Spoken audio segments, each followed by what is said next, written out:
இப்ப நம்ம ஊர்லலாம் வந்து தாய் மாமன கல்யாணம் பண்ணி வச்சுருவாங்க. இப்ப தாய் மாமனுக்கும், தாய்க்கும் ஒரே ஜெனடிக் மெட்டீரியல் தானே! அப்ப நீங்க பின்னாடி போய் உங்க பழைய ஜீன்லேருந்து எடுத்துட்டு வரதா சமம். இப்ப பழைய ஜீன்லேருந்து எடுத்துட்டு வந்தீங்கன்னா, பழைய நோயும் வரும். எந்த நோய நீங்க தடுத்தீங்களோ, அந்த நோய் திரும்ப வரும். இந்த மாமா பொண்ணு, மாமா பொண்ணு, அத்தை பொண்ணு, அத்தை பொண்ணு, எனி காம்பினேஷன் அப்படி பண்றது ஒத்துக்க முடியாது. ஏன்னா, அதுல ஆபத்து இருக்கு. அந்த காலத்துல அத பத்திலாம் தெரியாததுனால, ஏதோ முறை விட்டு போயிடக்கூடாது. சொந்தம், அந்த பொண்ண சின்ன வயசுலயே சொல்லி வளர்த்துட்டோம். அது பாவம் ஃபீல் பண்ணோம்லாம் கல்யாணம் பண்ணி வச்சுட்டாங்க. இன்னைக்கு வந்து ஃபீல் பண்ணா பரவால்ல. அதுக்கு நம்ம தான் வைத்தியம் பண்ணி சரி பண்ணிடலாம். குழந்தை முக்கியம் அப்படின்ற லெவலுக்கு வந்திருக்கும். இல்ல அவரு அவ்வளவு சாதாரண விஷயமான்னு நினைக்கிறீங்களா நீங்க? ஒரு காதலை மறுக்கிறது அப்படின்றது. காதல் வந்து நம்ம ரொம்ப ஓவரா புனிதப்படுத்துறோம் சார். ஓவர் குளோரிஃபை பண்றோம். எந்த பாயிண்ட் ஆஃப் வியூல இருந்து குளோரிஃபை பண்ணா, அது ஒரு தடவ தான் வரும்ன்ற அசம்ப்ஷன்ல குளோரிஃபை பண்ணுவோம். ஒரு தடவ தானங்க வரும். அது ஸ்பெஷல் நீங்க சொல்றீங்க. அது ஆனா இயல்புல ஒரு தடவ வரதில்ல. யாருக்கு ஒரு தடவ வந்திருக்கு? உங்களுக்கு ஒரு தடவ வந்திருக்கா? யாருக்குமே ஒரு தடவ வராது. அது பல தடவ வரும். சிலது ஸ்பெஷலா இருக்கும். சிலது சில்லறையா இருக்கலாம்.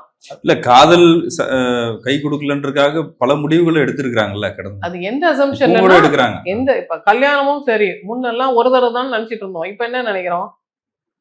அதெல்லாம் திரும்ப கூட வரும் பார்த்துக்கலாம். ஒரேடியா ஒரே கல்யாணத்துல செலவு பண்ணாதீங்க. ஒரே கல்யாணத்துல ரொம்ப ஓவரா சீன் போடாதீங்கன்னு நம்ம சொல்றோம்ல. கல்யாணத்துக்கே அதுன்னா அப்ப காதலுக்கு என்ன? சரி, அது அது கூட ஏன் டாக்டர் ஜட்ஜ் பண்ண முடியல?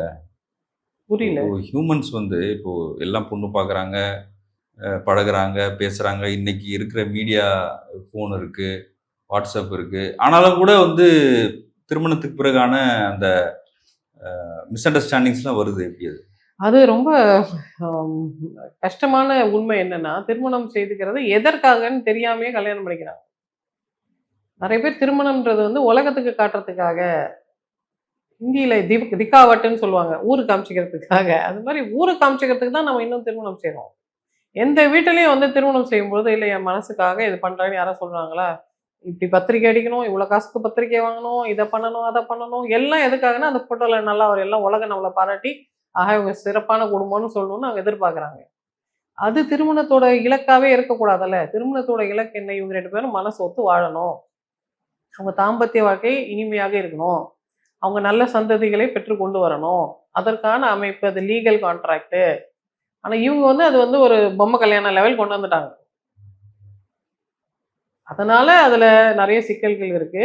திரும்ப திரும்ப அத பத்தி நம்ம தெளிவுபடுத்தும்போது, போக போக இத பத்தின புரிதல் இன்னும் கொஞ்சம் அதிகமாகும்னு நம்ம எதிர்பார்க்கிறோம்.